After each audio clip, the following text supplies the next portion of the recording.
എല്ലാവർക്കും നമസ്കാരം. മണിയത്താറ്റുമന ജ്യോതിഷൻ ചാനലിന്റെ പുതിയൊരു അധ്യായത്തിലേക്ക് എല്ലാ പ്രേക്ഷകർക്കും സ്വാഗതം. ഇന്നത്തെ അധ്യായത്തിൽ ഞാൻ നിങ്ങളോട് പറയാൻ പോകുന്നത് എല്ലാം നഷ്ടപ്പെട്ട ഒരുപാട് ജീവിതങ്ങളെ രക്ഷപ്പെടുത്തിയ, ഒരുപാട് വീടുകളെ രക്ഷപ്പെടുത്തിയ, ഒരുപാട് കുടുംബങ്ങളെ രക്ഷപ്പെടുത്തിയ ലോകത്തിലെ ഏറ്റവും വലിയ പുഷ്പാഞ്ജലിയെ കുറിച്ചാണ്. നമ്മുടെ കേരളത്തിൽ എല്ലായിടത്തും ശിവക്ഷേത്രങ്ങളുണ്ട്. ശിവക്ഷേത്രങ്ങളിൽ ഈ പുഷ്പാഞ്ജലി നടത്തി ആരൊക്കെ പ്രാർത്ഥിച്ചിട്ടുണ്ടോ അവരെയെല്ലാം മഹാദേവൻ, പരമേശ്വരൻ, ഈ ലോകത്തിന്റെ നാഥനായ സാക്ഷാൽ ശിവഭഗവാൻ രക്ഷപ്പെടുത്തിയ ചരിത്രം മാത്രമേ ഉള്ളൂ. എല്ലാം തീർന്നുവെന്ന് കരുതിയെടുത്തു നിന്ന്, എല്ലാം നഷ്ടപ്പെട്ടു എന്ന് കരുതിയെടുത്തു നിന്ന് ഈ പുഷ്പാഞ്ജലി ചെയ്ത് ഉയർത്തെഴുന്നേറ്റ ഒരുപാട് പേരുണ്ട്. ജീവിതത്തിലെ തീരാ ദുരിതങ്ങളിൽ കണ്ണീർ കടലിൽ കഴിയുന്ന അനേകായിരം പേരെ സാക്ഷാൽ ശിവഭഗവാൻ രക്ഷപ്പെടുത്തി. ഈ പുഷ്പാഞ്ജലി ചെയ്ത് രക്ഷപ്പെട്ട ഒരുപാട് പേര് നേരിട്ടറിയാം. ഞാൻ തന്നെ പറഞ്ഞു കൊടുത്ത് ഒരുപാട് ജീവിതങ്ങൾ എല്ലാം നശിച്ചു എന്ന് കരുതിയ, എല്ലാം തീർന്നു എന്ന് കരുതിയ ഒരുപാട് പേർ അവരുടെ ജീവിതം തിരിച്ചു പിടിച്ച കഥയാണ് ഈ പുഷ്പാഞ്ജലിക്ക് പിന്നിലുള്ളത്. ശിവൻ എന്ന് പറയുന്നത് ആരാണ്? സാക്ഷാൽ മഹാദേവൻ, സാക്ഷാൽ പരമേശ്വരൻ, ഈ ലോകത്തിലെ ഏകനാഥൻ, ഈ ലോകത്തിലെ സമസ്ത ജീവജാലങ്ങളെയും പരിരക്ഷിക്കുന്ന, പ്രപഞ്ചത്തിന്റെയും സർവചരാചരങ്ങളുടെയും ലോകനാഥനാണ് ശിവഭഗവാൻ മഹാദേവൻ. ശിവക്ഷേത്രത്തിൽ ഞാൻ ഈ പറയുന്ന പുഷ്പാഞ്ജലി നിങ്ങൾ ചെയ്യൂ. നിങ്ങളുടെ ജീവിതത്തെ ഭഗവാൻ ശിവൻ രക്ഷപ്പെടുത്തി നിങ്ങളുടെ ജീവിതം തിരികെ തരുന്ന അസുലഭ അവസരമായിരിക്കും നിങ്ങൾക്ക് വന്നു ചേരുക. ഈ ലോകം മുഴുവൻ നിങ്ങൾക്ക് എതിരു നിന്നു എന്നിരുന്നാലും ഭഗവാൻ ശിവൻ ഈ പുഷ്പാഞ്ജലി നടത്തിയ ഏതൊരാളെയും രക്ഷപ്പെടുത്തും. ഞാൻ പറഞ്ഞുവല്ലോ, ഈ പ്രപഞ്ചത്തെ നിലനിർത്തുന്നത് സാക്ഷാൽ മഹാദേവനാണ്. ഈ പ്രപഞ്ചത്തിലെ ഒരേ ഒരു ശക്തി, സമസ്ത ജീവജാലങ്ങളെയും പരിപാലിച്ചു പോരുന്ന ഒരേ ഒരു ശക്തിയാണ് സാക്ഷാൽ ശിവഭഗവാൻ. നിങ്ങളെ ആര് നശിപ്പിക്കാൻ നോക്കിയാലും അത് നടക്കില്ല. മഹാദേവൻ നിങ്ങളുടെ കൂടെ ഉണ്ടെങ്കിൽ ലോകത്ത് ഏത് കാര്യങ്ങളെയും, ഏത് വിഘ്നങ്ങളെയും, ഏത് തടസ്സങ്ങളെയും അതിജീവിച്ച് നിങ്ങൾക്ക് മുന്നേറാൻ സാധിക്കും. പൂജിച്ചവരുടെയും വിധി എഴുതി തള്ളിയവരുടെയും പരിഹസിച്ചവരുടെയും ഇടയിൽ കൂടെ അവരുടെ മുമ്പിൽ തല ഉയർത്തിപ്പിടിച്ച് നിൽക്കുവാൻ നിങ്ങൾക്ക് സാധിക്കും. തല ഉയർത്തിപ്പിടിച്ച് മുന്നേറുവാൻ നിങ്ങൾക്ക് സാധിക്കും. അത്രയേറെ ശക്തിയുള്ള, ചെയ്താൽ 100% ഫലം കിട്ടുമെന്ന് ഉറപ്പുള്ള ഏറ്റവും ശക്തിയേറിയ പുഷ്പാഞ്ജലിയാണ് ഞാനിവിടെ പറയുന്നത്. കാരണം ഇതെന്റെ വ്യക്തിപരമായ അനുഭവത്തിന്റെയും അടിസ്ഥാനത്തിലാണ് ഈ പുഷ്പാഞ്ജലിയെ കുറിച്ച് ഞാനിവിടെ പറയുന്നത്. നിങ്ങൾ ഇപ്പോൾ അനുഭവിച്ചു കൊണ്ടിരിക്കുന്ന സകല ദുരിതങ്ങളും നിങ്ങളുടെ ജീവിതത്തിൽ നിന്ന് പമ്പ കടക്കും. നിങ്ങളുടെ ജീവിതം രക്ഷപ്പെടും, നിങ്ങളുടെ വീട് രക്ഷപ്പെടും, കുടുംബത്തിലെ ഓരോ അംഗങ്ങളും രക്ഷപ്പെടും. ഒരുപാട് അമ്മമാര് മക്കളെ കുറിച്ച് ഓർത്ത് ദുഃഖിക്കാറുണ്ട്. അവരുടെ ജീവിതം രക്ഷപ്പെടാത്തതിനെ കുറിച്ച് ചിന്തിക്കാറുണ്ട്. മക്കളെ സ്നേഹിക്കുന്ന ഏതൊരമ്മയും ആ മക്കളെ മനസ്സിൽ ഓർത്ത് ആ മക്കൾക്ക് വേണ്ടി ഈ പുഷ്പാഞ്ജലി നടത്തിയാൽ അവരുടെ ജീവിതം ഉയർത്തെഴുന്നേൽക്കും. അപ്പോൾ നിങ്ങൾക്ക് വേണ്ടിയും, നിങ്ങളുടെ മക്കൾക്ക് വേണ്ടിയും, നിങ്ങളുടെ കുടുംബത്തിന് വേണ്ടിയും നടത്താവുന്ന ലോകത്തിലെ ഏറ്റവും ശക്തിയേറിയ ആ പുഷ്പാഞ്ജലി ഏതാണ് എന്ന് നമുക്ക് നോക്കാം. അപ്പോൾ അമ്മമാർ മനസ്സിലാക്കുക, സ്വന്തം കാര്യത്തിന് വേണ്ടി മാത്രമല്ല, മകന്റെയോ മകളുടെയോ ഭർത്താവിന്റെയോ അച്ഛന്റെയോ അമ്മയുടെയോ ഒക്കെ കാര്യങ്ങൾക്ക് വേണ്ടി ഈ പുഷ്പാഞ്ജലി നിങ്ങൾക്ക് ചെയ്യാം. അവരെ മനസ്സിലോർത്ത് നിങ്ങൾക്ക് ചെയ്യാം. ഇത് എല്ലാവരും പറഞ്ഞു കൊടുക്കുന്ന ഒരു വഴിപാടല്ല. ഈ വീഡിയോ തന്നെ നിങ്ങൾക്ക് കാണുവാൻ ഇടയായത് ദൈവാധീനം ഉള്ളതുകൊണ്ട് മാത്രമാണ്. നമ്മുടെ ആദ്യ ചാനലിൽ ഈ പുഷ്പാഞ്ജലിയെ കുറിച്ച് ഞാൻ നേരത്തെ വീഡിയോ ചെയ്തിരുന്നു. അതിനുശേഷം ഒട്ടനവധി പേർ അതിന്റെ ചുവട് പിടിച്ച് ഈ വീഡിയോ ചെയ്യുകയുണ്ടായി. അപ്പോൾ എവിടെയാണ് ഈ പുഷ്പാഞ്ജലി നടത്തേണ്ടത്? ഈ പുഷ്പാഞ്ജലി നടത്തേണ്ടത് ശിവക്ഷേത്രങ്ങളിലാണ്. നിങ്ങൾ ഈ പുഷ്പാഞ്ജലി തുടർച്ചയായ 3 ദിവസങ്ങൾ നടത്തണം. ശനി, ഞായർ, തിങ്കൾ, ഈ തുടർച്ചയായ 3 ദിവസങ്ങളിൽ വേണം ഈ വഴിപാട് നടത്തുവാനായിട്ട്. ശനി, ഞായർ, തിങ്കൾ എന്ന് പറയുന്നത് മഹാദേവന്റെ ദിവസങ്ങളാണ്. അപ്പോൾ ആദ്യത്തേത് ശനിയാഴ്ച ദിവസം ചെയ്യുക, രണ്ടാമത്തേത് ഞായറാഴ്ച, മൂന്നാമത്തേത് തിങ്കളാഴ്ച. ഇങ്ങനെ തുടർച്ചയായി 3 ദിവസങ്ങൾ ചെയ്താൽ മാത്രമേ ഈ പുഷ്പാഞ്ജലിയുടെ ഫലം നിങ്ങൾക്ക് ലഭിക്കുകയുള്ളൂ. നിങ്ങൾ മനസ്സിലാക്കുക, ഒരേ ഒരു പ്രാവശ്യം മാത്രം ഈ പുഷ്പാഞ്ജലി നിങ്ങൾ നിങ്ങളുടെ ജീവിതത്തിൽ നടത്തിയാൽ മതി. എല്ലാ ദുരിതങ്ങളിൽ നിന്നും, എല്ലാ കഷ്ടകാലങ്ങളിൽ നിന്നും, എല്ലാ ബുദ്ധിമുട്ടുകളിൽ നിന്നും ഭഗവാൻ ശിവൻ നിങ്ങളെ രക്ഷിക്കും. അപ്പോൾ ഞാൻ പറഞ്ഞുവല്ലോ, തുടർച്ചയായി 3 ദിവസങ്ങൾ ചെയ്താൽ മാത്രമേ നിങ്ങൾക്ക് ഇതിന് ഫലം കിട്ടുകയുള്ളൂ. അതുകൊണ്ട് ഏത് ശനി, ഞായർ, തിങ്കൾ ദിവസമാണോ നിങ്ങൾക്കിത് ചെയ്യുവാൻ കഴിയുന്നത്, അങ്ങനെ നിങ്ങൾ ഫ്രീ ആകുന്ന സമയം ഏതാണോ ആ ഒരു സമയത്ത്, ആ ഒരു ശനിയാഴ്ച തുടങ്ങി തിങ്കളാഴ്ച ഈ പുഷ്പാഞ്ജലി നിങ്ങൾക്ക് അവസാനിപ്പിക്കാം. ജീവിതത്തിൽ പെട്ടെന്ന് നടന്നു കിട്ടണമെന്ന് നിങ്ങൾ ആഗ്രഹിക്കുന്ന ഏതെങ്കിലും കാര്യമുണ്ടെങ്കിൽ, അല്ലെങ്കിൽ അത്തരം കാര്യം നിങ്ങൾക്ക് ചെയ്ത് കിട്ടിയാൽ, നടന്നു കിട്ടിയാൽ നിങ്ങളുടെ ജീവിതം രക്ഷപ്പെട്ടു എന്ന് ചിന്തിക്കുന്ന ഏതെങ്കിലും രീതിയിലുള്ള കാര്യങ്ങളുണ്ടെങ്കിൽ തീർച്ചയായിട്ടും നിങ്ങൾ 3 ദിവസം തുടർച്ചയായിട്ട് ഈ പുഷ്പാഞ്ജലി ചെയ്യൂ. ജീവിതത്തിൽ ഒരേ ഒരു പ്രാവശ്യം മാത്രം ചെയ്യൂ. നിങ്ങളുടെ എല്ലാ ആഗ്രഹങ്ങളും സ്വപ്നങ്ങളും ഭഗവാൻ സാധിച്ചു തരും. ഒരുപക്ഷെ നിങ്ങൾക്ക് വേണ്ടി ഭഗവാൻ എന്നെ കൊണ്ട് ഇത് പറയിപ്പിച്ചതായിരിക്കും. കാരണം ഞാൻ എന്റെ ആദ്യ ചാനലിൽ ഇത് ഇട്ടപ്പോൾ തന്നെ ലക്ഷക്കണക്കിന് ആളുകൾ അത് കാണുകയും ഈ വഴിപാട് നടത്തുകയും അവരുടെ ജീവിതം രക്ഷപ്പെടുകയും ചെയ്തു. അപ്പോൾ ഇന്നത്തെ ഈ അധ്യായം ഭഗവാനായിട്ട് കാണിച്ചു തന്നതാണ് എന്ന് നിങ്ങൾ മനസ്സിലാക്കുക. ജീവിതത്തിൽ നിങ്ങൾക്ക് പിടിച്ചു കയറാനുള്ള ഒരു പിടിവള്ളിയായിട്ട് ഈ വീഡിയോയെ നിങ്ങൾ കാണുക. ഈ പുഷ്പാഞ്ജലി നിങ്ങൾ നടത്തുക. ശനി, ഞായർ, തിങ്കൾ ഈ 3 ദിവസങ്ങളിലും വ്രതശുദ്ധിയോടുകൂടി, മനഃശുദ്ധിയോടുകൂടി വേണം നിങ്ങൾ ഈ പുഷ്പാഞ്ജലി നടത്തുവാൻ. കുളിച്ചു തൊഴുത് രാവിലെ തന്നെ പോയി ഈ പുഷ്പാഞ്ജലി നിങ്ങൾ നടത്തുക. വ്രതശുദ്ധി എന്ന് പറയുമ്പോൾ 2 നേരവും നിങ്ങൾ കുളിക്കുക, 2 നേരവും നിലവിളക്ക് തെളിയിക്കുക. നോൺ വെജ് ഭക്ഷണങ്ങൾ, മാംസാഹാരങ്ങൾ പൂർണ്ണമായും ഈ 3 ദിവസങ്ങളിൽ നിങ്ങൾ ഉപേക്ഷിക്കുക. സസ്യാഹാരം മാത്രമാക്കുക. ഒരു രീതിയിലുള്ള ലഹരി വസ്തുക്കളും ഉപയോഗിക്കാതിരിക്കുക. മിതമായ രീതിയിൽ ആഹാരം കഴിക്കുക. നിങ്ങൾ ആഹാരമൊന്നും കഴിക്കാതിരിക്കേണ്ട. വ്രതം എന്ന് പറയുമ്പോൾ വ്രതശുദ്ധി അല്ലെങ്കിൽ മനഃശുദ്ധിയാണ് വേണ്ടത്. ആഹാരം നിങ്ങൾക്ക് കുറയ്ക്കാം, പക്ഷെ ആഹാരം കഴിക്കാതിരിക്കേണ്ട. ഈ 3 ദിവസവും ലൗകിക കാര്യങ്ങളിൽ നിന്നെല്ലാം വിട്ടുനിന്ന് മനസ്സിന്റെ ശുദ്ധി ഉറപ്പുവരുത്തുക. അതുപോലെ നിങ്ങൾ നിങ്ങളുടെ ശരീരത്തിന്റെ ശുദ്ധി ഉറപ്പുവരുത്തുക. 2 നേരവും നിർബന്ധമായിട്ട് കുളിക്കുക. ഞാൻ ആദ്യം പറഞ്ഞതുപോലെ 2 നേരവും നിലവിളക്ക് കൊളുത്തുവാൻ മറക്കരുത്. അതുപോലെ വീട്ടിൽ ഈ 3 ദിവസത്തേക്ക് ഒരു രീതിയിലും നിങ്ങൾ നോൺ വെജ് ഭക്ഷണങ്ങൾ ഉണ്ടാക്കാതിരിക്കുക. ഈ കാര്യങ്ങൾ ഉറപ്പുവരുത്തിക്കൊണ്ട് നേരെ അമ്പലത്തിൽ പോയി ശനി, ഞായർ, തിങ്കൾ ഈ 3 ദിവസങ്ങളിലും നിങ്ങൾ ഈ പുഷ്പാഞ്ജലി നടത്തുക. ഇനി എങ്ങനെയാണ് ഈ പുഷ്പാഞ്ജലി നടത്തേണ്ടത് എന്ന് നമുക്ക് നോക്കാം. നിങ്ങൾ ആദ്യ ദിവസം ശിവക്ഷേത്രത്തിൽ പോകുമ്പോൾ, ശനിയാഴ്ചയാണല്ലോ ആദ്യ ദിവസം, ശനിയാഴ്ച നിങ്ങൾ ശിവക്ഷേത്രത്തിൽ പോകുമ്പോൾ ആദ്യമായിട്ട് ഈ പുഷ്പാഞ്ജലി നടത്തുവാനായിട്ട് പോകുന്ന ആദ്യ ദിവസം നിങ്ങൾ നിങ്ങളുടെ കയ്യിൽ ഒരു നാളികേരം, ഒരു തേങ്ങ കരുതണം. അപ്പോൾ എന്തിനാണ് ഈ നാളികേരം? നിങ്ങൾ ആദ്യമായിട്ട് ശിവക്ഷേത്രത്തിൽ പോകുമ്പോൾ, ശിവക്ഷേത്രത്തിൽ മിക്കവാറും ശിവക്ഷേത്രങ്ങളിൽ ഗണപതി പ്രതിഷ്ഠ ഉണ്ടാവും. ഉപദേവനായിട്ട് അവിടെ ഗണപതി ഭഗവാൻ ഉണ്ടാകും. 95% ശിവക്ഷേത്രങ്ങളിലും ഗണപതി ഭഗവാന്റെ പ്രതിഷ്ഠയുണ്ടാകും. അപ്പോൾ ആ ഗണപതി ഭഗവാന് നാളികേരം ഉടച്ചിട്ട് വേണം നിങ്ങൾ ഈ വഴിപാട് നടത്തുവാനായിട്ട്.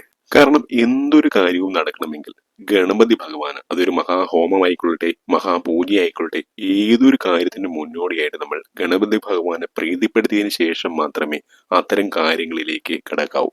ഗണപതി പ്രീതി ഉണ്ടെങ്കിൽ എല്ലാ കാര്യങ്ങളും നമുക്ക് നിർവിഘ്നം, യാതൊരു വിഘ്നവും കൂടാതെ, യാതൊരുവിധ തടസ്സവും കൂടാതെ നമ്മൾക്ക് നടത്തുവാൻ സാധിക്കും എന്നുള്ളതാണ്. അപ്പോൾ നാളികേരം നിങ്ങളുടെ വീട്ടിലുണ്ടെങ്കിൽ വീട്ടിൽ നിന്ന് എടുക്കുക. അതല്ലെങ്കിൽ നിങ്ങൾ കടയിൽ നിന്ന് വാങ്ങുക. അല്ല, ക്ഷേത്രത്തിൽ വാങ്ങുവാൻ കിട്ടുമെങ്കിൽ അവിടെ നിന്ന് നിങ്ങൾക്ക് വാങ്ങാം. അങ്ങനെ നിങ്ങൾ ഗണപതി ഭഗവാന്റെ മുന്നിൽ നിന്ന് 3 പ്രാവശ്യം തലയ്ക്ക് ആ നാളികേരം ഒഴിഞ്ഞ് അവിടെ അടിച്ച് 12 പ്രാവശ്യം ഏത്തമിട്ട്, അതോടൊപ്പം തന്നെ ഓം ഗം ഗണപതി എന്നുള്ള മന്ത്രം ഒരു 8 പ്രാവശ്യം ചൊല്ലി ഗണപതി ഭഗവാനെ നന്നായിട്ട് പ്രസാദിപ്പിച്ചതിന് ശേഷം നിങ്ങൾക്ക് ഈ വഴിപാടിനുള്ള രസീത് എടുക്കാം. അതോടൊപ്പം തന്നെ നിങ്ങൾക്ക് ഗണപതി ഭഗവാന് മുക്കുറ്റിയും കറുകയും സമർപ്പിക്കാൻ സാധിച്ചാൽ അത് ഏറ്റവും വലിയ ഗുണം ചെയ്യുന്ന ഒന്നായിരിക്കും. മുക്കുറ്റിയും കറുകയും ഗണപതി ഭഗവാന് ഏറ്റവും വിശേഷപ്പെട്ട പുഷ്പങ്ങളാണ്. പറ്റിയാൽ നിങ്ങൾ ഒരു പൂക്കോട്ടയിൽ അല്ലെങ്കിൽ ഒരു കവറിൽ കുറച്ച് പൂക്കൾ കൂടി കൊണ്ടുപോവുക. അത് നിങ്ങൾ നിങ്ങളുടെ വീട്ടിൽ നിന്ന് ശേഖരിച്ചതോ അല്ലെങ്കിൽ മറ്റിടങ്ങളിൽ നിന്ന് ശേഖരിച്ചതോ അല്ലെങ്കിൽ കടയിൽ നിന്ന് വാങ്ങിയതോ ഏതും ആയിക്കൊള്ളട്ടെ, കുറച്ച് പൂക്കൾ കൂടി നിങ്ങൾ കൊണ്ടുപോവുക. ഒരുപിടി പൂക്കൾ കൂടി നിങ്ങൾ കൊണ്ടുപോവുക. എല്ലാ ശിവക്ഷേത്രങ്ങളിലും മിക്കവാറും നന്ദികേശനുണ്ടാവും. ആ നന്ദിയുടെ ചുവട്ടിൽ നിങ്ങൾ ആ പൂക്കൾ സമർപ്പിക്കുക. ചില ക്ഷേത്രങ്ങളിൽ ഈ നന്ദികേശന്റെ ചുവട്ടിൽ നമ്മൾക്ക് തന്നെ പൂക്കൾ സമർപ്പിക്കുവാൻ കഴിയും. എന്നാൽ മറ്റു ചിലയിടങ്ങളിൽ അവിടുത്തെ തിരുമേനിമാരായിരിക്കും അത് സമർപ്പിക്കുക. അങ്ങനെയാണെങ്കിൽ അവിടുത്തെ തിരുമേനിയുടെ കൈവശം അത് കൊടുത്ത് തിരുമേനിയെ കൊണ്ട് അത് ചെയ്യിപ്പിക്കുക. നിങ്ങൾക്ക് തന്നെ സമർപ്പിക്കുവാൻ സാധിക്കുമെങ്കിൽ നന്ദിദേവന്റെ പാദത്തെങ്കിൽ അത് നിങ്ങൾ സമർപ്പിക്കുക. ഓരോ ക്ഷേത്രത്തിനും അതിൻ്റെതായ ആചാരങ്ങളുണ്ട്. ആ ആചാരങ്ങൾക്ക് അനുസരിച്ചായിരിക്കും നമ്മൾക്ക് സമർപ്പിക്കാൻ സാധിക്കുമോ ഇല്ലയോ എന്ന് പറയുവാൻ കഴിയുക.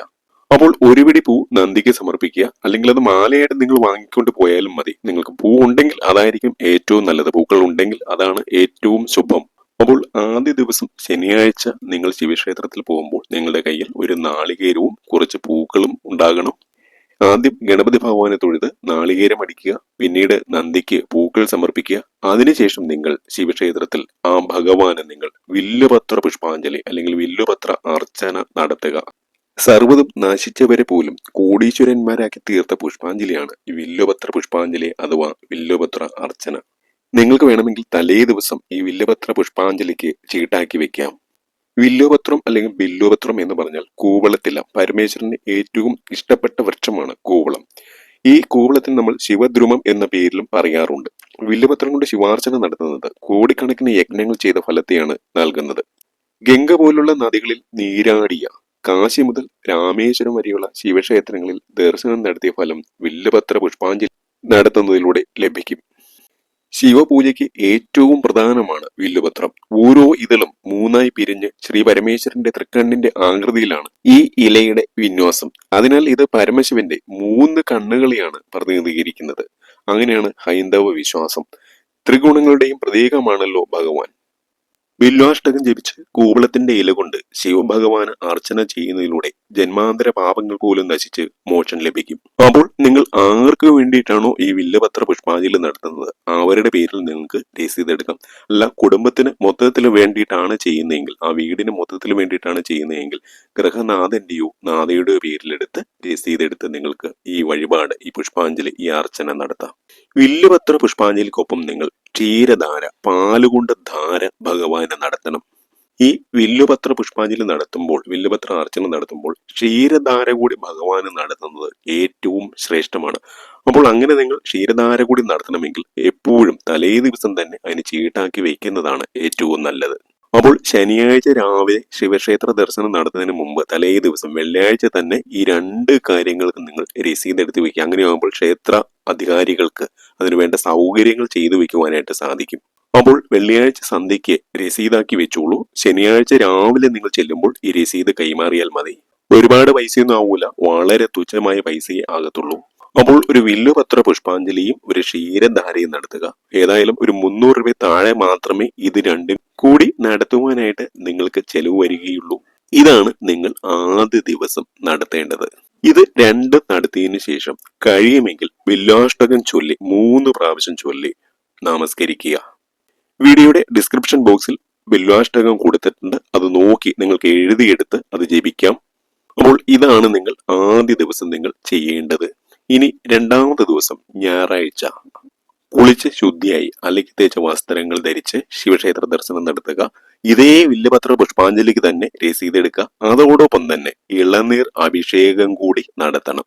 ആദ്യ ദിവസം നമ്മൾ ക്ഷീരധാരയാണ് നടത്തിയത്. രണ്ടാം ദിവസം ഇളനീർ അഭിഷേകം കൂടി വില്വപത്ര പുഷ്പാഞ്ജലിക്കൊപ്പം നടത്തണം. അതായത് രണ്ടാം ദിവസം ഞായറാഴ്ച നിങ്ങൾ പോകുമ്പോൾ വില്വപത്ര പുഷ്പാഞ്ജലിയും ഇളനീർ അഭിഷേകവും ഇളനീർ ധാര, ഇത് നിങ്ങൾക്ക് ആദ്യ ദിവസം ശനിയാഴ്ച പോകുമ്പോൾ ഇത് വേണമെങ്കിൽ നിങ്ങൾക്ക് അന്നേ തന്നെ നിങ്ങൾക്ക് രസീതാക്കുന്നതായിരിക്കും ഏറ്റവും നല്ലത്.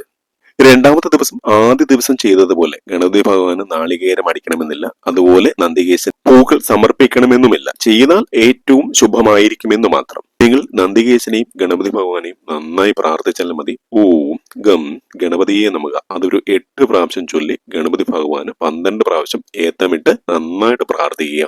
ഇനി രണ്ടാമത്തെ ദിവസവും നിങ്ങൾ ഈ വഴിപാടുകൾ രണ്ടും നടത്തിയതിനു ശേഷം ഞാനിവിടെ കൊടുത്തിരിക്കുന്ന ബില്ലാഷ്ടകം 3 പ്രാവശ്യം ചൊല്ലി നമസ്കരിക്കുക. അങ്ങനെ ചെയ്യുവാണെങ്കിൽ നിങ്ങൾക്ക് 1000 ഇരട്ടിയായിരിക്കും അതിന്റെ ഫലം കിട്ടുക.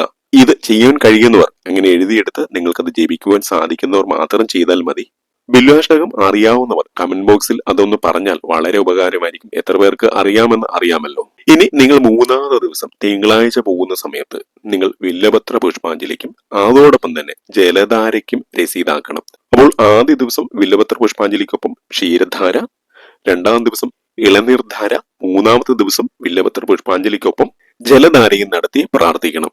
അപ്പോൾ ഈ 3 ദിവസങ്ങളിലുമായി 3 ധാരയാണ് നിങ്ങളുടെ പേരിൽ ശിവഭഗവാന് സമർപ്പിക്കുന്നത്. അപ്പോൾ ഈ 3 ധാരകൾ നടക്കുന്ന ഈ 3 ദിവസങ്ങളിലും ഭഗവാന് ഏറ്റവും പ്രിയപ്പെട്ട വില്വപത്ര പുഷ്പാഞ്ജലി, വില്വപത്ര അർച്ചന നടത്തുക.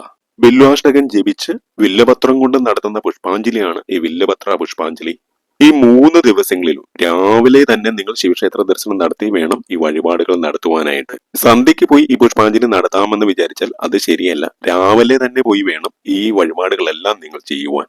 അപ്പോൾ ഈ 3 ദിവസവും വില്വപത്ര പുഷ്പാഞ്ജലിയും ധാരകളും നടത്തി ഭഗവാനോട് നിങ്ങൾക്ക് എന്തെല്ലാം ആഗ്രഹങ്ങളുണ്ടോ അതെല്ലാം നിങ്ങൾ പറഞ്ഞ് പ്രാർത്ഥിച്ച്, അല്ലെങ്കിൽ നിങ്ങളുടെ മക്കളുടെ ആവശ്യങ്ങൾ പറഞ്ഞ്, നിങ്ങളുടെ ഭർത്താവിന്റെ, നിങ്ങളുടെ മറ്റ് അംഗങ്ങളുടെ ആവശ്യങ്ങൾ പറഞ്ഞ് പ്രാർത്ഥിക്കുക. നല്ല രീതിയിൽ പ്രാർത്ഥിക്കുക. എല്ലാം ശിവഭഗവാൻ നിങ്ങൾക്ക് നടത്തിത്തരും. നിർബന്ധമായിട്ട് നിങ്ങൾ ചെയ്യേണ്ട ഒരു കാര്യം, പൂജയൊക്കെ കഴിഞ്ഞിട്ട് ഒരു 10-40 മിനിറ്റ് നേരമെങ്കിലും അമ്പലത്തിൽ ഇരുന്നിട്ട് വേണം നിങ്ങൾ പോരുവാനായിട്ട്. ഓട്ടപ്രദർശനം നടത്തി ധൃതി പിടിച്ചിട്ട് നിങ്ങൾ വീട്ടിലേക്ക് പെട്ടെന്ന് തന്നെ മടങ്ങി പോകരുത്. ഭഗവാന്റെ ആ മന്ദിരത്തിൽ ഇരുന്ന് ഈ ബില്വാഷ്ടകം ജപിച്ച് എത്ര പ്രാവശ്യം വേണമെങ്കിലും നിങ്ങൾക്ക് ജപിക്കാം. കഴിയുന്നത്ര പ്രാവശ്യം ബില്വാഷ്ടകം ജപിച്ച് നന്നായി പ്രാർത്ഥിച്ചിട്ട് വേണം മടങ്ങി പോരുന്നതിന് വേണ്ടി.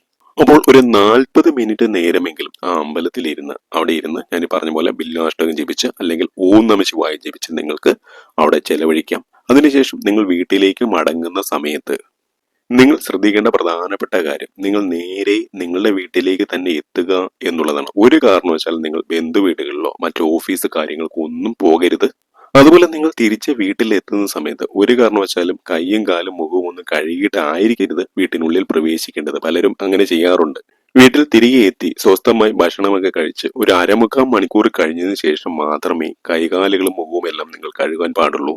അതുപോലെ നിങ്ങൾ ശ്രദ്ധിക്കേണ്ട പ്രധാനപ്പെട്ട ഒരു കാര്യം, ഈ 3 ദിവസവും നിങ്ങൾ കുളിച്ച് ശുദ്ധിയായി വസ്ത്രം ധരിച്ച് നിങ്ങൾ നിലവിളക്ക് തെളിയിച്ച് പ്രാർത്ഥിച്ചിട്ട് വേണം ക്ഷേത്ര ദർശനത്തിന് പോകുവാനായിട്ട്. 3 ദിവസങ്ങളിലും നിങ്ങൾ ഇത് ചെയ്യണം.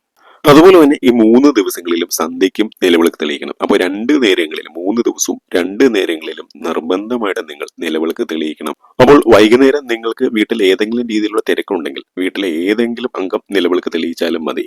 3 ദിവസങ്ങളിലും ആ ഈശ്വര ചൈതന്യം, ഭഗവാന്റെ ചൈതന്യം പൂർണ്ണമായിട്ടും നിങ്ങളുടെ വീട്ടിൽ എത്തണം. അതുകൊണ്ടാണ് 2 നേരവും നിലവിളക്ക് തെളിയിക്കണമെന്ന് പറയുന്നത്. അതോടൊപ്പം തന്നെ ഈ 3 ദിവസവും സന്ധ്യയ്ക്ക് നിങ്ങൾക്ക് ഈ ബില്ലാഷ്ടകം ജപിച്ച് പ്രാർത്ഥിക്കാൻ കഴിഞ്ഞാൽ അതും ഏറ്റവും പുണ്യമായ കാര്യമാണ്. വഴിപാടുകൾക്കായി അനേകായിരങ്ങൾ ചെലവഴിക്കാൻ സാധിക്കാത്ത ഏതൊരു ദരിദ്രന് പോലും ഈ ഒരൊറ്റ പുഷ്പാഞ്ജലി കൊണ്ട് അവന്റെ ജീവിതത്തിൽ ആത്മസംതൃപ്തിയും ഈശ്വരാനുഗ്രഹവും നേട്ടങ്ങളും ഉണ്ടാക്കിയെടുക്കാൻ സാധിക്കും എന്നുള്ളതാണ് ഏറ്റവും വലിയ പ്രത്യേകത. എന്നെ കൊണ്ട് ഇന്നിതിവിടെ പറയിപ്പിച്ചതും പറയാൻ തോന്നിപ്പിച്ചതും സാക്ഷാൽ ശിവഭഗവാൻ, സാക്ഷാൽ പരമേശ്വരനാണ്. തീർച്ചയായിട്ടും എന്നോട് പലരും പറയാറുണ്ട്, തിരുമേനി ബില്ലാഷ്ടകം അറിയില്ല. അപ്പോൾ അത്തരത്തിലുള്ള ആളുകൾക്ക് വേണ്ടി ബില്ലാഷ്ടക മന്ത്രം കൂടി പറഞ്ഞു കൊടുക്കുവാൻ ഇന്നത്തെ അധ്യായത്തിൽ എനിക്ക് സാധിച്ചു. അപ്പോൾ എന്റെ ഈ വീഡിയോ കാണുന്ന എല്ലാവരും ഈ ബില്ലപത്ര പുഷ്പാഞ്ജലി ചെയ്യുക. അതോടൊപ്പം തന്നെ ബില്ലാഷ്ടകം ജപിക്കുന്നത് സ്ഥിരമാക്കി കഴിഞ്ഞാലും നിങ്ങൾക്ക് വളരെയേറെ ഗുണങ്ങൾ ലഭിക്കും. മറ്റൊരു അധ്യായത്തിൽ കാണുന്നവരെ എന്റെ എല്ലാ പ്രിയ പ്രേക്ഷകർക്കും ഹൃദയപൂർവ്വം